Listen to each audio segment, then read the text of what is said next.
मैं विनोद चौधरी आपका वीकेसी math solution में हार्दिक स्वागत करता हूं। आज अपन पढ़ेंगे एक्सरसाइज 2.1 जिसमें अपन यूक्लिड डिवीजन एल्गोरिथम थ्योरम पढ़ेंगे और इससे रिलेटेड क्वेश्चन। अभी तक चैनल सब्सक्राइब नहीं किया सब्सक्राइब कीजिए, बेल आइकन दबाइए। तो चलिए शुरू करते हैं, लेट्स स्टार्ट। अब अपन नेक्स्ट टॉपिक लेंगे, वो एक्सरसाइज 2.1 है, उसका लेंगे। तो एक्सरसाइज 2.1 एक है Euclid division algorithm method, Euclid विभाजन एल्गोरिथम विधि। तो इस विधि से अपने संख्याओं का मैसअप है, एचसीएफ है, वो फाइंड आउट करेंगे। तो इसमें थोड़ा सा अपन पढ़ लेते हैं बेसिक। तो यूक्लिड जो था वो एक ग्रीक गणितज्ञ था। तो उसने की जो वास्तविक संख्याओं के भाग से संबंधित उसने एक सिद्धांत प्रतिपादित किया था। वास्तविक संख्याओं में जब अपन भाग देते हैं तो भाग देने के बाद में उसने एक रिजल्ट निकाला। तो उसने क्या रिजल्ट निकाला कि ए कोई नॉन जीरोज इंटीजर है, ए कोई अशून्य पूर्णांक है, या आप इसको लिख दो नॉन जीरोज इंटीजर है, ये अशून्य पूर्णांक या ये नॉन जीरोज इंटीजर है ये, यानी ए इज नॉट इक्वल टू 0 है। और बी और सी वो कोई अदर इंटीजर है, बी और सी है वो कोई दो अन्य पूर्णांक है। तो अगर आप बी को ए से डिवाइड करते हो तो आपको आंसर के रूप में क्या मिलता है, सी मिलता है। तो यहां पर बी है वो तो क्या है, डिवाइडेंड है, भाज्य है। ए क्या है, डिवीजर है, भाजक है। और सी क्या है, भागफल है, क्वोशिएंट है। तो यहां पर उसने एक रिजल्ट दिया। उससे पहले उसने एक कुछ गुणधर्म, कुछ एप्लीकेशंस बताए कि किसी भी संख्या को जो कि धनात्मक पूर्णांक होती है उसको ±1 से डिवाइड किया जा सकता है। कोई भी संख्या है धनात्मक, उसको अगर आप भाग देते हो, डिवाइड करते हो, तो प्लस का 1 हो चाहे माइनस का 1 हो, उससे आप डिवाइड कर सकते हो। +1 या -1 से किसी भी अशून्य पूर्णांक संख्या में भाग लगाया जा सकता है। अशून्य पूर्णांक क्या होता है, नॉन जीरोज इंटीजर को आप डिवाइड कर सकते हो। दूसरा उसने क्या बताया कि 0 में आप कोई भी संख्या का भाग लगा सकते हो। यानी 0 है वो, जैसे आप 0/4 लिख सकते हो। 0 है वो डिवाइडेंड का काम करेगा और 4 है वो डिवीजर का काम करेगा। 0 है वो भाज्य है और 4 है वो भाजक है। तो 0 में आप किसी भी संख्या का भाग दे सकते हो, लेकिन 0 से किसी संख्या को आप डिवाइड नहीं कर सकते हो। जैसे 4/0 ये नहीं लिख सकते हो। 0 में किसी संख्या का भाग दे सकते हो 0 में किसी संख्या का भाग दे सकते हो, लेकिन 0 का भाग किसी भी संख्या में आप नहीं दे सकते हो। 0 से आप किसी संख्या को डिवाइड नहीं कर सकते हो। तो उसने ए और बी में से दोनों में से कोई भी 0 नहीं है। ये जो यहाँ पे ए और बी लिए गए हैं, इन दोनों में से अगर कोई 0 नहीं हो और क्यू और आर जो 2 है वो अदर इंटीजर हो, यानी ए और बी है वो तो दोनों ही क्या है कि नॉन जीरोज इंटीजर है।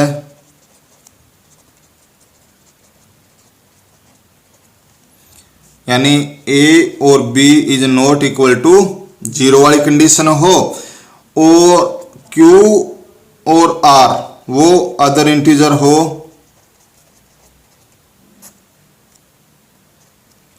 तो यहां पर उसने एक रिजल्ट निकाला कि a is equal to B Q plus r. A क्या है, ए है वो भाज्य है। बी क्या है, बी का आप भाग दे रहे हो ए में, तो बी क्या है, भाजक है। क्यू क्या है, भागफल है। और आर क्या है, शेषफल है। यानी आप ए को बी से भाग देते हो तो भागफल के रूप में क्यू आता है और शेषफल के रूप में आर आता है। ए है वो डिवाइडेंट है, बी है डिविजर है, क्यू क्वोशिएंट है और आर रिमाइंडर है। तो dividend is equal to divisor into quotient plus remainder. तो इस कंडीशन के अकॉर्डिंग उसने बहुत सारी संख्याओं का, तो इसके अकॉर्डिंग अपन जो संख्याओं का है वो HCF है वो ज्ञात कर सकते हैं। इन दो संख्याओं का जब आप मैसेप पे ज्ञात करो तो आप यहाँ पे ये यूक्लिड विभाजन एल्गोरिथम प्रमेय का यूज कर सकते हो। और HCF जब आप निकालोगे तो जब R का मान 0 नहीं आ जाता तब तक आप ये A बराबर BQ प्लस R वाली कंडीशन है वो लगाते जाओगे और R का मान 0 होने पर जो B का मान आएगा वो उन दोनों संख्याओं का HCF होगा। तो ये बहुत ही सिंपल विधि है। और यहाँ पे जो एल्गोरिथम वर्ड लिया गया है यूक्लिड विभाजन एल्गोरिथम के अंदर, तो यूक्लिड तो जो था वो ग्रीक गणितज्ञ था और जो एल्गोरिथम वर्ड है वो 9वीं शताब्दी के अंदर एक फारसी गणितज्ञ हुए थे अल ख्वारिज़मी, इनके नाम से ये जो एल्गोरिथम वर्ड है वो लिया गया है। तो यहाँ पे इस मेथड का यूज करके अपन दो संख्याओं का है वो मैसेप पे ज्ञात कर सकते हैं। तो चलिए अपन इसका मैसेप पे वाला मेथड अप्लाई करते हैं और क्वेश्चनों को सोल्व करते हैं।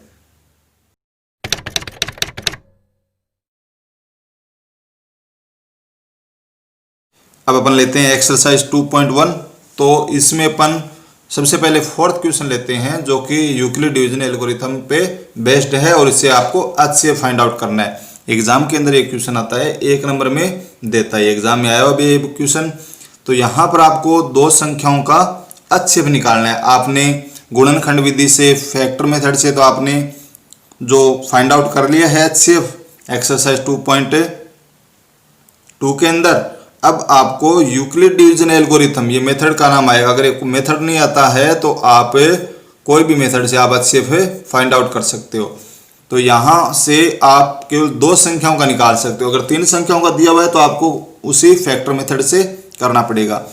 तो इसमें अपन क्या करते हैं कि दोनों संख्याओं में जो आपको दे रखी है, इन दोनों में बड़ी संख्या कौन सी है कि 210 है। ये बड़ी है, किससे बड़ी है? 50 से बड़ी है। तो जो बड़ी संख्या है वो भाज्य का काम करेगी और जो छोटी संख्या है वो भाज्य का काम करेगी। यानी ये तो क्या होगा? डिवाइडेंड होगा और ये क्या होगा? डिविजर होगा। तो अपन क्वेश्चन की स्टार्टिंग यहीं से करते हैं कि आप क्या करते हो कि डिवाइडेंड में डिविजर का डिवाइड करते हो। तो ये यहाँ पे आपको करना है। तो 210 को आपको डिवाइड करना है, किससे करना है? 50 से करना है।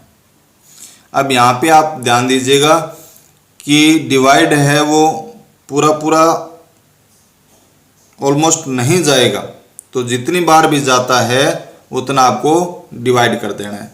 तो 50 का अगर आप यहाँ पे टेबल थोड़ी बड़ी हो सकती है तो आप उसका मल्टीप्लाई करके अलग से निकाल के देख सकते हो।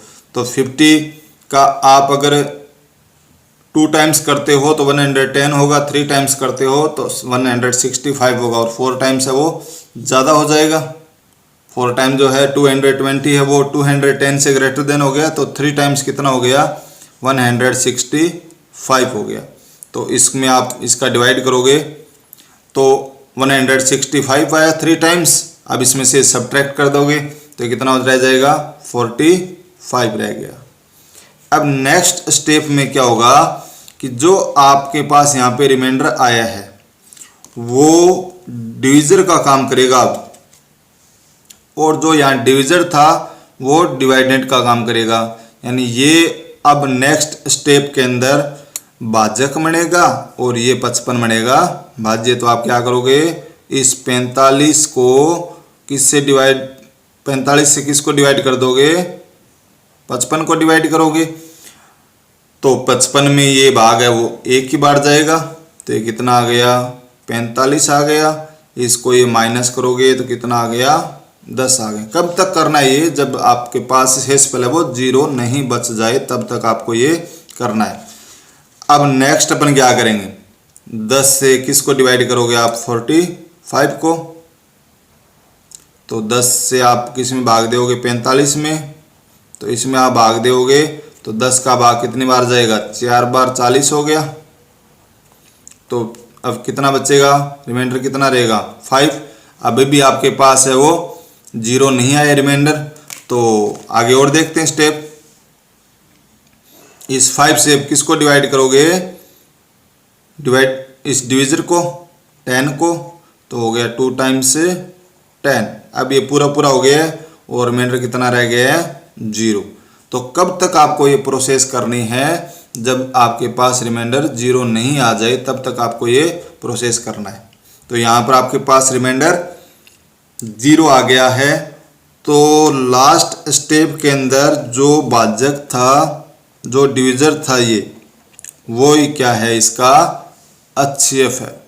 तो इस क्वेश्चन में HCF कितना आ गया है अपने पास 5 आ गया है, यानी 210 और 55 का आप मैसेप निकालते हो तो उसका मैसेप कितना आ गया है 5 आ गया है। इसको आप इस तरह से भी लिख सकते हो कि मैंने आपको ये बताया था कि A बराबर BQ प्लस R वाली कंडीशन आपको कब तक लेनी है, जब R का मान 0 नहीं आ जाए।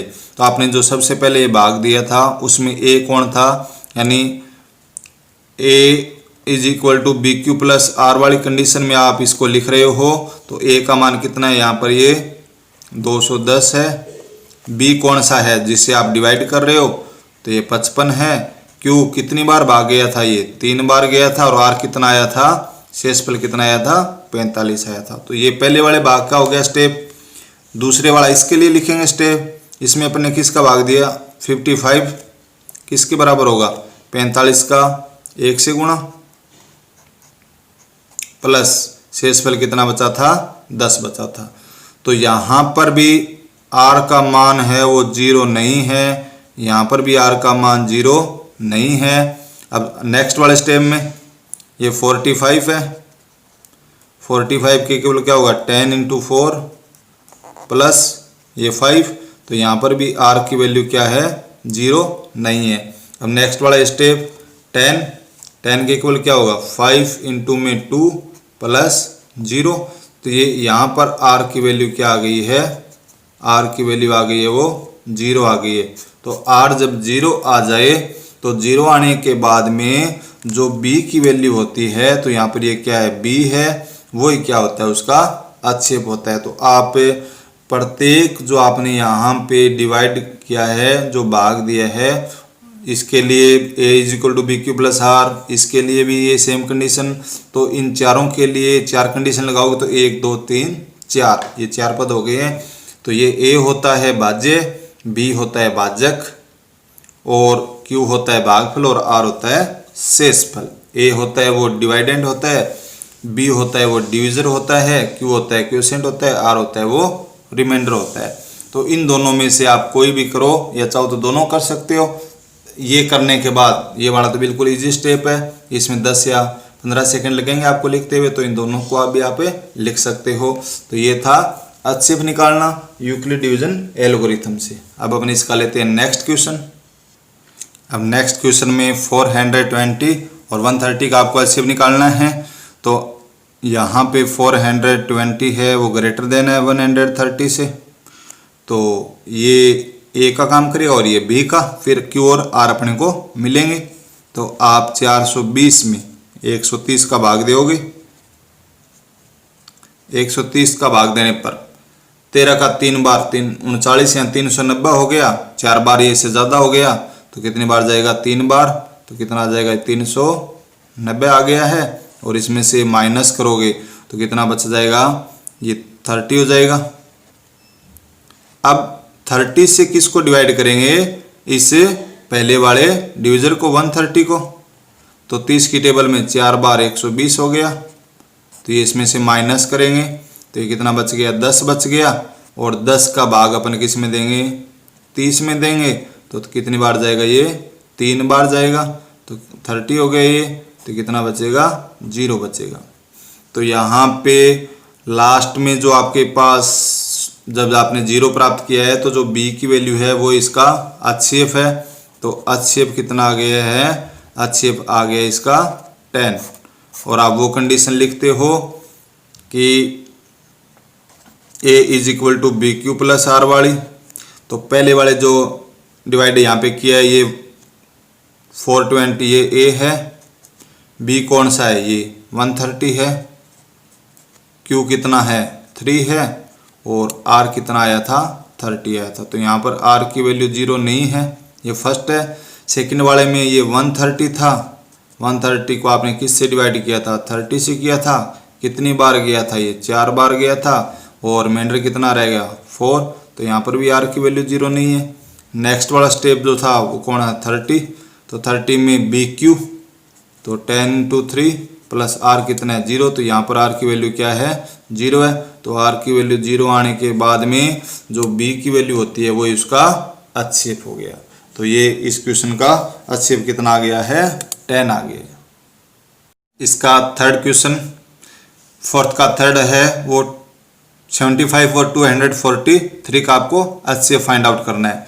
तो इसमें 243 है वो ग्रेटर देन है 75 से, तो इसको आप डिवाइड करोगे 75 से। तो 243 को आप डिवाइड करोगे 75 से। तो 75 से आप इसको डिवाइड करते हो तो 3 टाइम्स है वो तो होगा 225 और 4 टाइम्स हो जाएगा 300। तो जो इससे ग्रेटर देन हो गया है तो 3 टाइम्स कितना होगा, 3 टाइम्स होगा 225। अब 225 इसमें से आप सब्ट्रैक्ट करते हो तो सब्ट्रैक्ट करने पर आपके पास आंसर कितना आएगा, ये 18 आएगा। अब 18 से आप डिवाइड करोगे 75 को अगेन, तो 75 को डिवाइड करोगे 18 से तो कितनी बार डिवाइड होगा, ये 4 बार। 18 4 जा कितने होते हैं 72। तो इसमें से सब्ट्रैक्ट करोगे तो कितना बचेगा 3 बचेगा। और 3 से किसको डिवाइड करोगे 18 को करोगे और 18 को डिवाइड करने पर कितना आएगा, ये 6 आएगा। इसमें से सब्ट्रैक्ट करोगे तो कितना आ गया, ये 0 आ गया। तो जब 0 आ जाए उस कंडीशन के अंदर जो b की वैल्यू होती है वो उसका HCF होता है। तो इस क्वेश्चन में HCF कितना आ गया है 3 आ गया है। इसको आप उस फॉर्म में लिखते हो a is equal to B Q plus R में।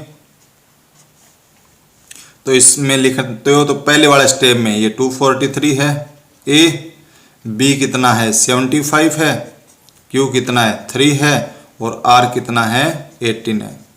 सेकेंड वाले स्टेप में a कौन है 75 है, b कितना है 18 है, q कितना है 4 और r कितना है 3। तो इन दोनों में r की वैल्यू 0 नहीं है। और थर्ड स्टेप में 18 इक्वल 3 × 6 प्लस r कितना है यहाँ पर 0 है। तो यहाँ पे r की वैल्यू 0 आ गई है। तो इस कंडीशन में जो b की वैल्यू थी वो उसका क्या हो गया है HCF हो गया है। तो ये चौथा क्वेश्चन है, बोर्ड एग्जाम में पूछा हुआ भी है 1 नंबर के अंदर। तो इसमें 225 है वो ग्रेटर देन है 135 से। तो ये a की वैल्यू है, ये b की वैल्यू है। तो आप 225 में भाग दोगे 135 का, तो 135 का 2 बार करोगे तो 217 से ज़्यादा हो जाएगा, तो ये एक ही बार जाएगा। तो 135 आ गया। ये इसमें से माइनस करोगे तो कितना बच जाएगा, ये 90 बच गया। 90 से किसको डिवाइड करना है 135 को। तो 135 को 90 से डिवाइड करोगे तो ये भी 1 टाइम्स होगा, क्योंकि 2 टाइम्स है वो 180 होता है। तो 1 टाइम्स आ गया ये 90। ये इसमें से माइनस करोगे तो कितना आ गया 45। 45 से किसको डिवाइड करोगे 90 को। तो 45 से 90 को डिवाइड करोगे तो ये 2 टाइम्स 90 होता है। तो ये रिमाइंडर कितना रह गया है 0।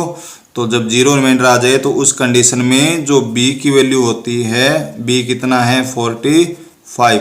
तो ये इसका क्या है HCF है। अब आप जो मैंने अभी साइड में लिख रहा था वो लिखो तो सही है, अदरवाइज आप डायरेक्ट इसी एक से ही कर सकते हो। अगर लिखते हो तो इसके बाद में वो वाला स्टेप बिल्कुल ईजी आप कर सकते हो। एग्जाम में ये करो चाहे वो करो या दोनों करो तो दोनों ही सही है।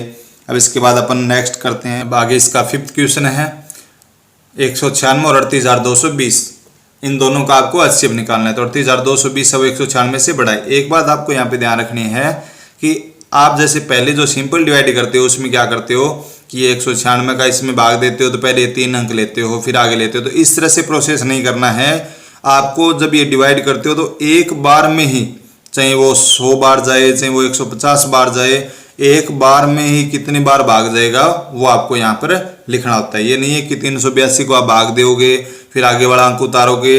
तो 38,220 एक बार में ही इसमें 196 का भाग है वो कितनी बार जाएगा वो आपको लिखना होता है यहाँ पे। तो 196 का यहाँ 38,220 के अंदर भाग है वो पूरा पूरा जाएगा।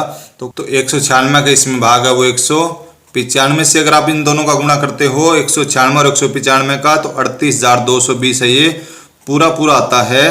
तो ये इसमें से सब्ट्रैक्ट करने पर कितना आएगा, 0 आएगा। तो पहले वाले स्टेप में ही इसमें पूरा पूरा भाग चला गया है। तो इस कंडीशन में जो ये b की वैल्यू है वही क्या इसका HCF है। तो HCF का वैल्यू कितना है 196। आप इसको ऐसे भी लिख सकते हो 38,220 बराबर क्या होगा 196 का भाग दे रहे थे और कितनी बार गए 195 बार और प्लस कितना है 0 है। तो r की वैल्यू 0 है। तो ये जो b की वैल्यू है ये क्या इसका HCF है। तो इसने आपको a बराबर BQ प्लस r वाले फॉर्म में आपने इसको लिख लिया है और यहाँ पर r की वैल्यू 0 आ गई है। तो r की वैल्यू 0 आ जाए तो जो b की वैल्यू होती है वही उसका HCF होता है। आगे वाला क्वेश्चन है 867 और 255। तो यहाँ पे 867 है वो बड़ा है 255 से, तो आपको इन दोनों का HCF निकालना है। तो यहाँ पे आप 867 को डिवाइड करोगे 255 से, तो आप इसमें भाग दोगे तो ये कितनी बार जाएगा भाग, 3 बार जाएगा। 4 बार देने पर ये बड़ा हो जाएगा अंक। तो 3 बार भाग देने पर आपको संख्या मिलेगी 765। 3 से जब आप 255 को गुणा करोगे तो 765 आएगा। ये इसमें से माइनस करोगे तो माइनस करने पर अपने पास कितना बचेगा, 7 में से 5 जाएगा तो 2, 6 में से 6 जाएगा तो 0 और ये 1। अब 102 का भाग आप 255 में दोगे तो 255 में आप भाग दोगे 102 का, तो कितनी बार जाएगा ये 2 बार जाएगा, क्योंकि 3 बार तो ये ज़्यादा हो जाएगा। तो ये 2 बार भाग गया। 2 बार भाग देने पर 102 का 2 बार करते हो तो कितना आता है 204। तो ये इसमें से माइनस करोगे, 5 में से 4 जाएगा तो 1 और 5 में से 0 जाएगा तो ये 5। ये 51 आ गया है। 51 का भाग आप किस में दोगे, 102 में दोगे। तो 51 का भाग 102 में देने पर 51 का एक बार इंटू 2 से गुणा करते हो तो 2 से गुणा करने पर कितना आएगा, पूरा पूरा 102। तो 2 से गुणा करते हो आप इसको तो ये 102 आ गया। तो ये इसमें से माइनस करने पर कितना आएगा, 0 आ गया। तो जब r का मान 0 आ जाता है तो जो b की वैल्यू होती है वही उसका HCF होता है। तो HCF का वैल्यू कितना आ गया, 51 आ गया। तो ये था इस एक्सरसाइज के अंदर 4th का ये 6th पार्ट। तो इनमें से बोर्ड एग्जाम के अंदर आपको 1 नंबर का क्वेश्चन है वो पूछ सकता है।